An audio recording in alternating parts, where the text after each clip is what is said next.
Assalamualaikum warahmatullahi wabarakatuh. Kembali lagi dalam acara Ini Bukan Podcast. Iya kah? Bersama saya Muhammad Akbar Ahmad. Nah, kita sudah kedatangan tamu yang sangat spesial. Jauh-jauh datang dari rumah. Siapa dia? Kakak Muhammad Raihan Fajri. Halo Kak. Halo Kak Akbar. Halo. Apa kabarnya Kak? Alhamdulillah sehat. Alhamdulillah. Oke, baik. Sebelum kita tanya-tanya ke Raihan, saya akan membacakan dulu CV dari Kakak Raihan ini. Nah, Kakak Raihan pernah bersekolah di SD Negeri Pluit 03 pagi. Betul Kak? Betul Kak. Oke, kenapa tidak siang Kak? Tidak malam? Kenapa harus Jadi pagi? begini, awal mulanya itu SD Pluit 03 pagi itu ada 4 sekolah dalam satu gedung.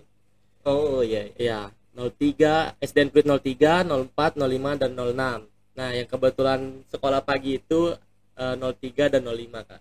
Oh iya. Oke. Dari kedapatan pagi ya. Betul sekali Kak. Oke. Dan Kak Raihan juga bersekolah di SMP Negeri 261 Jakarta. Wah, jauh banget nih. Nah, itu dekat SD-nya atau dekat rumah? Dekat rumah. Dekat rumah. Iya. Oke. Tapi SD-nya jauh dengan sekolah SMP-nya? Tidak. Dia di dalam satu wilayah seperti itu. Kurang lebih dari SD ke SMP itu 200 sampai 500 meter. Oke. Tapi enggak terlalu jauh ya, Kak? Iya, bisa lah jalan kaki. Oke, boleh. Kak Raihan juga bersekolah di SMA Negeri 111 Jakarta. Betul, Kak? Betul sekali Kak. Oke. SMP, SMA 261, SMA 111. Betul. Itu kenapa jauh sekali, Kak? Jauh juga sekolahnya? Kalau dari angka memang seperti itu Kak. Oh gitu. Iya. Oke. Kalau SMP setahu saya di daerah saya itu di Jakarta lebih tepatnya sampai 300-an. Kalau tidak salah. Ya. Dan SMA itu sampai SMA Negeri 117 Jakarta. Nah, Kak Raihan ini juga berkuliah di Universitas Negeri Makassar, tepatnya di jurusan Teknologi Pendidikan. Betul, Kak? Betul Kak. Oke, baik. Jadi sekarang Kak Raihan ini sudah menjadi seorang mahasiswa. Iya. Nah, saya mau tanya nih Kak, perbedaan dari menjadi seorang mahasiswa dengan seorang siswa itu apa sih Kak? Kalau boleh tahu. Kalau dari saya sendiri itu letak perbedaannya, kalau di mahasiswa kita lebih cenderung lebih mandiri Kak. Harus lebih mandiri dan bertanggung jawab. Kalau di perbedaannya di menjadi seorang siswa? Kalau siswa cenderung apa ya? Kita semuanya itu sudah diatur gitu, sudah dipaketin dari pihak sekolah. Misalnya salah satu contohnya pembelajaran. Kalau pembelajaran itu kan kalau kita di SMA kita hanya duduk diam di kelas. Ya. Sedangkan kita mahasiswa itu kita harus mencari ruangan dan mencari dosen seperti itu. Oke. Jadi kita harus mandiri. Nah, kalau boleh tahu Kakak masuk di Universitas Negeri Makassar itu tahun berapa Kak? Saya masuk di Universitas Negeri Makassar itu di angkatan tahun 2021 Kak. 2021. Iya. Oke, sekarang sudah 2022. Iya. Berarti Kakak sudah mempunyai adik. Alhamdulillah sudah. Oke, sudah mempunyai adik. Kak Raihan, kalau boleh tahu hal-hal apa saja sih yang Kakak ketahui selama menjadi mahasiswa? Oke, hal-hal yang saya ketahui selama menjadi mahasiswa, apalagi waktu menjadi mahasiswa baru itu, tentu banyak sekali istilah-istilah baru yang saya sering dengar Kak.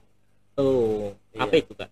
Ada yang namanya SKS, terus IP, IPK, IPS, dosen PA, terus SIA, ada juga yang namanya LMS, CMS, terus KETI. Oke. Terus juga ada yang namanya bahkan sampai nama-nama hewan Kak, ada kura-kura, kunang-kunang, ya kan kupu-kupu. Masya Allah, kreatif. Oke, saya penasaran, itu apa kunang-kunang? Kalau kunang-kunang itu yang saya tahu ya, kalau ndak salah itu kuliah nangkring Kak. Oke. Atau kuliah nongkrong. Oke, kalau kura-kura? Kuliah rapat. Oke. Yang satu apa lagi Kak? Kupu-kupu Kak. Kupu-kupu. Iya. Apa? Kupu-kupu? Kuliah pulang. Oh, kuliah pulang. Oh, itu kayak jenis tipe mahasiswa ya? Betul. Oke. Kakak kategori apa ini? Kategori Kalau apa? saya fleksibel Kak. Oh, fleksibel. Iya. Asik. Bisa semuanya. Oh, Masya Allah, multi talent ya kan. Modalnya. Oke. Kalau boleh tahu nih Kak, Kakak kan berkuliah di Universitas Negeri Makassar, tepatnya di Teknologi Pendidikan. Iya, betul. Itu kalau boleh tahu awal mulanya memilih Teknologi Pendidikan itu bagaimana sih Kak? Kenapa memilih jurusan Teknologi Pendidikan? Oke, sebelumnya kita flashback dulu dari masa saya SMA ya. Oke. Sebetulnya saya ini dari angkatan 2020. Oke. Angkatan Covid pertama, Kak. Oh, angkatan Covid. Oh, kodok Iya, kasihannya sahabat. Iya, Kak. Jadi dari angkatan 2020, saya lulus dari SMA Negeri 111 Jakarta. Pada awal mulanya saya mendaftar perguruan tinggi kedinasan. Itu Oke. di PDN. Terus saya belum dapat rezeki, jadi saya GPR 1 tahun, sempat juga magang di salah satu kementerian di negara ini, di di pemerintahan. Terus juga setelah magang saya pernah kerja di bagian keamanan di kantor Dewan Kehormatan Penyelenggara Pemilu.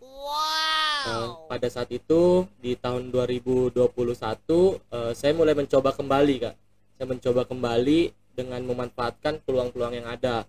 Salah satunya saya mendaftar perguruan tinggi negeri, TNI, dan kembali mendaftar kedinasan Kak. Dan saya mendaftar di Universitas Negeri Makassar dan memilih jurusan Teknologi Pendidikan.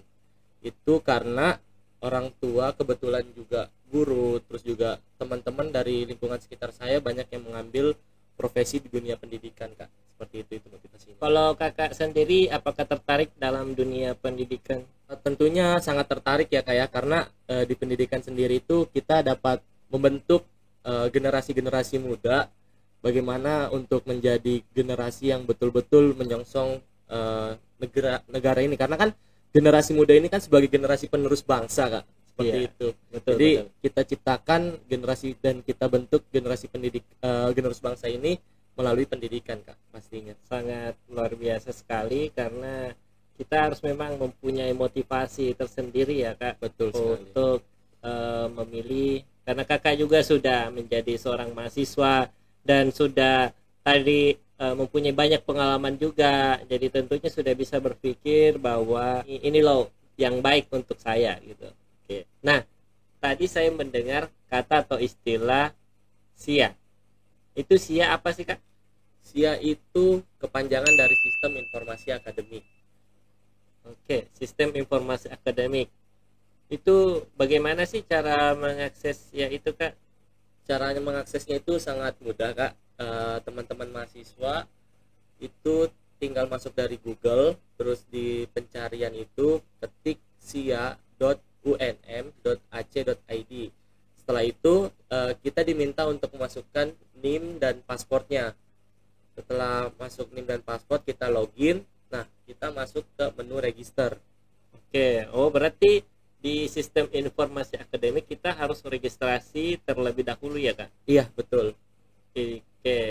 Tapi cara karena itu di menu registrasi nanti itu apa yang kita lakukan, registrasi seperti apa yang kita lakukan di SIA itu?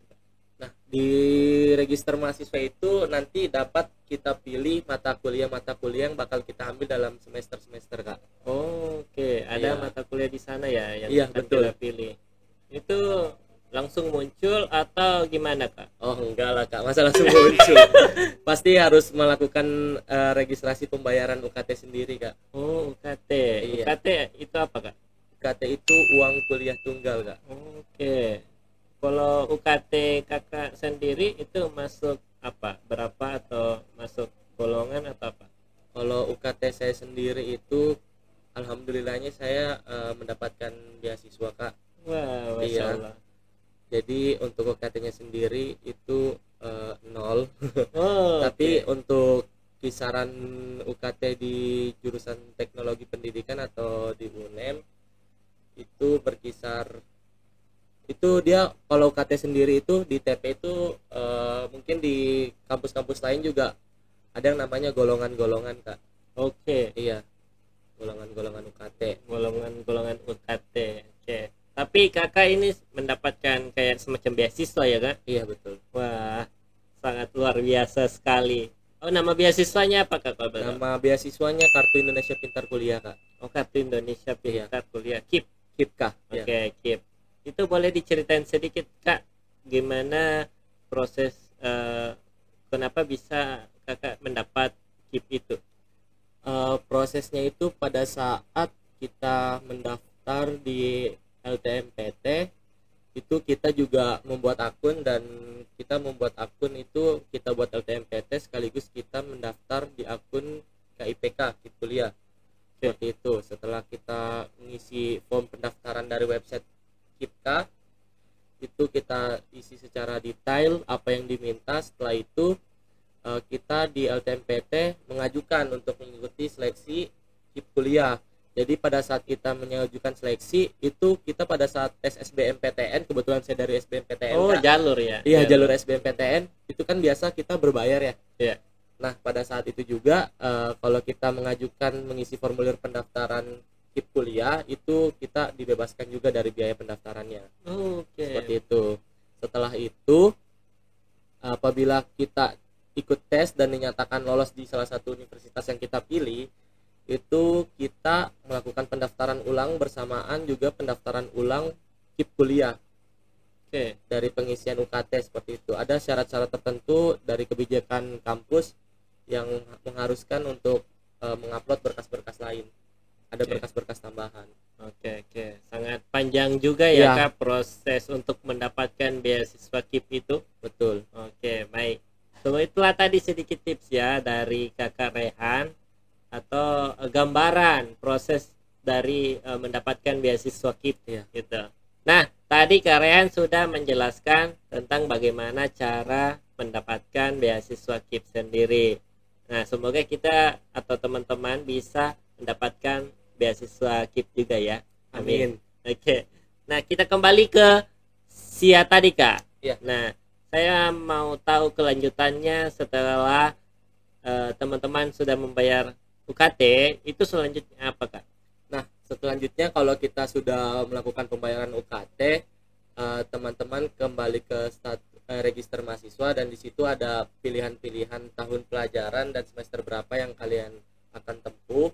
Nah, dari setelah itu langsung muncul mata kuliah yang dapat kita pilih. Seperti itu Kak. Ada catatan sedikit untuk mahasiswa baru itu biasanya di teknologi pendidikan UNM itu di semester 1 dan semester 2 itu dipaketin di rentan 20 SKS Kak. Oke. Kurang lebih. Oke. Berarti itu untuk 1 2 20 SKS. Iya, betul. Untuk semester selanjutnya gimana? Kalau semester selanjutnya semester 3 yang saya sekarang semester 3 ini saya bisa ngambil sampai 24 SKS Kak. Oke. Tapi ada syarat tertentu nggak Kak untuk memprogram sampai 24 SKS itu? Kalau untuk kita bisa ngambil 24 SKS itu pasti ada persyaratan tertentu Kak. Dari IPS-nya Kak. Oh, IPS. Iya, Itu IPS. IPS apa Kak? IPS itu indeks prestasi semester. Oke, indeks prestasi semester. Iya. Oke. Kalau itu IPS gunanya apa Kak? Gunanya itu untuk mengambil berapa banyak jumlah SKS yang bisa kita ambil. Contohnya kalau misalnya IPS kita itu di semester 2 itu dapat di bawah 2,0, itu kita diizinkan maksimal mengambil 16 SKS. Oke. Terus kalau misalnya IPS kita 2,0 sampai 2,75 itu dimaksimalkan kita bisa ambil SKS 20 SKS. Oke. Terus kalau misalnya IPS kita 2,75 sampai dengan 3,50 itu kita maksimal bisa ambil 22 SKS, dan kalau misalnya 3,51 sampai dengan 4,0 itu kita bisa ambil 24 SKS Kak. Oke. Oh, Iya. ada syarat-syarat tertentu ya Iya. untuk mengambil mata kuliah sampai 24 SKS. Betul sekali Kak, ada. Oke. Baik. Terima kasih Kak. Sangat luar biasa sekali informasinya. Nah, tadi kita sudah ke memprogram mata kuliah dari sampai dengan 20 SKS. Itu saya mau tahu lagi deh Kak, kelanjutannya gimana setelah itu? Oh iya, setelah kita sudah program mata kuliah yang sebanyak 12 case tadi, itu muncul yang namanya KRS Kak. Oke, Ya, KRS itu apa? KRS itu kartu rencana studi. oke, kartu Ya. rencana studi. Kartu rencana studi ini yang nantinya kita bawa ke dosen PA untuk minta tanda tangan. Oh, dosen PA. Iya, Dosen betul. PA itu apa Kak? Dosen PA itu kepanjangan dari dosen penasehat akademik. Oke, seperti wali kelas ya kalau di SMA Kak? Iya, bisa dibilang seperti itu. Oke, selanjutnya Kak? Setelah kita dapat tanda tangan dari dosen PA, nah dosen PA-nya sendiri ini proof, dan itu nanti akan muncul KSM yang bisa kita cetak. Oh, ada lagi istilah baru Iya, KSM. Itu KSM. KSM apa? KSM itu kartu studi mahasiswa. Oke, kartu studi mahasiswa. Iya, Oke, ya. Berarti setelah KRS-an, iya. tanda muncul- tangan Iya, di dosen PA, approve, iya. kemudian muncullah KSM. Betul. Oke. Ada lagi Kak selanjutnya? Ada lagi Kak, setelah muncul KSM, KSM inilah yang kita pakai untuk kita berproses atau berprogram di mata kuliah selama mata kuliah 1 semester ini. Itulah yang dipakai. Setelah yang kita pilih itu nanti akhirnya endingnya muncul yang namanya KHS Oke. di akhir. Oke, berarti setelah pembelajaran selama 1 semester Iya, itu ada KHS. iya betul Kak. Itu KHS apa? KHS itu kartu hasil studi. Kartu hasil studi. Iya, Oke, semacam rapor kalau Betul. di SMA. iya Oke, betul. ini kan kita harus mengaitkan juga ya supaya kita lebih paham lagi Betul sekali. untuk antara sekolah dengan perguruan tinggi. Betul. Oke. Oke, panjang juga ya Kak alur sistem informasi akademiknya. Iya, betul. Biasa sekali penjelasan dari Kak Rehan ini sudah menjelaskan tentang proses dari sistem informasi akademik yang ada di Universitas Negeri Makassar sendiri. Oke, nah saya mau tanya-tanya lagi nih Kak. Iya. Saya lihat ini bajunya keren loh. Itu ini yang dipakai seragamnya seragam apa sih Kak?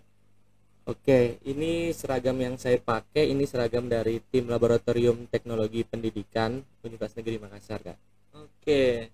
Oke, boleh diceritain sedikit dong Kak, itu dari tim lab sendiri itu seperti apa atau program kerjanya seperti apa? Kalau tim lab sendiri ini dia di bawah naungan langsung dari Prodi Teknologi Pendidikan yang diketuai oleh Kepala Laboratorium Ibu Citra Rosalin Anwar. Oke. Di dalamnya itu tentunya banyak sekali kegiatan-kegiatan yang pernah kita handle dari tim laboratorium sendiri, dan itu biasa kita kenal dengan lab series. Oke. Nah, di lab series sendiri itu terbagi menjadi 3, ada lab story, lab class, dan campus playlist. Ada beberapa program kerja ya Iya betul, ada banyak dari program tim kerja. lab. Betul. Waktu kalau boleh tahu nih Kak, event-event apa sih yang pernah di-handle oleh tim lab sendiri? Oh, sangat banyak sekali Kak, pasti banyak. Apa itu kalau boleh Itu tahu? diantaranya itu kita pernah menghandle kegiatan talk show kewirausahaan, terus pameran pendidikan, terus juga seminar nasional, dan ada lagi yang satu baru-baru banget nih Kak, Iya. banget kemarin, tepat di ulang tahun Disnatalis Universitas Negeri Makassar yang ke-61, kita dikepercayain untuk menjadi kepanitiaan dan terlibat aktif di dalam malam kenangan Disnatalis Universitas Negeri Makassar yang ke-61 Kak. Wah, keren. Wah, sudah menuju di luar prodi. Betul sekali. Wah, keren. Ya. Karena betul ya, kolaborasi itu sangat perlu dalam melaksanakan sebuah kegiatan agar kegiatan kita itu bisa besar dan bisa Banyak. menjangkau lebih halayak lebih banyak. Iya, Oke. betul. Nah, Kak Rehan ini kan tergabung dalam tim Laboratorium Teknologi Pendidikan VIP-UNM. Iya. Kalau boleh tahu di bagian apa sih Kak? Saya bergabung di tim Laboratorium Teknologi Pendidikan ini masih dibilang sangat baru Kak. Dan kebetulan saya bergabung di divisi broadcasting Kak. Oh, divisi broadcasting. Iya betul sekali. divisi broadcasting itu mempelajari apa sih, Kak? Kalau di divisi broadcasting itu sama halnya dengan broadcasting pada umumnya, tapi saya baru sedikit banyak mempelajari tentang live streaming sendiri, Kak. Oh, oke. Berarti kayak ke pertelevisian ya, Kak? Iya. Oke, keren. Nah, untuk teman-teman dan adik-adik sekalian yang ingin bergabung di tim Laboratorium Teknologi Pendidikan itu sangat bisa banget, dan kalian yang ingin tahu info lebih terkait apa aja sih yang pernah ada di teknologi pendidikan, jangan lupa mampir di YouTube channelnya Teknologi Pendidikan, yakni TP VIP UNM. Nah, jangan lupa juga subscribe. Ya, betul, dan like. Komen. Ternyata ada divisi broadcasting itu di tim lab TP Betul VIP sekali. UNM. Wah, keren. Berarti ini sudah banyak, lumayan ada pengalaman ya, Kak, di bagian dunia pertelevisian. Kalau untuk itu masih banyak hal yang harus dipelajari, Kak. Oke, nggak apa-apa. Tapi sudah ada potensi menuju ke sana. Insya Allah. Oke. Tinggal diperdalam lagi. Betul. Nah, Kak ini kan sudah banyak bercerita tentang siklus perkuliahan di semester 1 dan semester 2. Ya. Dan banyak sekali informasi yang bisa kita dapatkan, khususnya sebagai mahasiswa baru. Iya, betul. Oke, baik.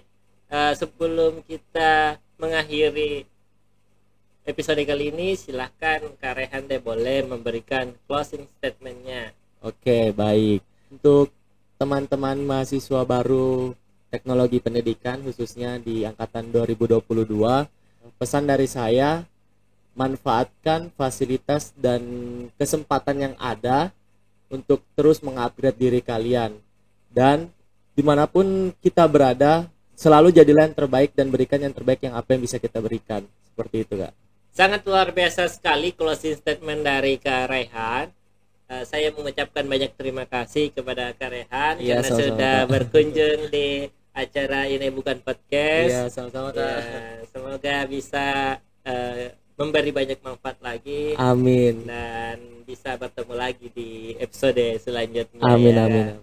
Kak Rehan boleh deh sedikit memberikan informasi sosial media supaya nanti ada teman-teman dari Ini Bukan Podcast bisa mengetahui lebih lanjut tentang Kak Rehan. Boleh deh, silakan. Oke, untuk sosial media saya itu ada di Instagram Raihan Fajri, F-nya 2 baru underscores. Lalu untuk sosial media TikTok saya itu ada namanya Yuk Yahui. Oke. Baik. Closing statement dari Kak Rehan tadi menutup jumpa kita pada episode kali ini. Semoga pada episode kali ini teman-teman bisa mendapat banyak informasi dan bisa mendapat banyak manfaat dan bisa disebarluaskan bagi teman-teman yang belum tahu gitu. Jangan lupa like apabila kalian merasa video ini bermanfaat, dan jangan lupa juga komen dan subscribe channel youtube.com/muhakbar agar kalian tidak ketinggalan episode-episode selanjutnya. Karena ini Bukan podcast. Iya kah? Sampai jumpa di video berikutnya. Assalamualaikum warahmatullahi wabarakatuh.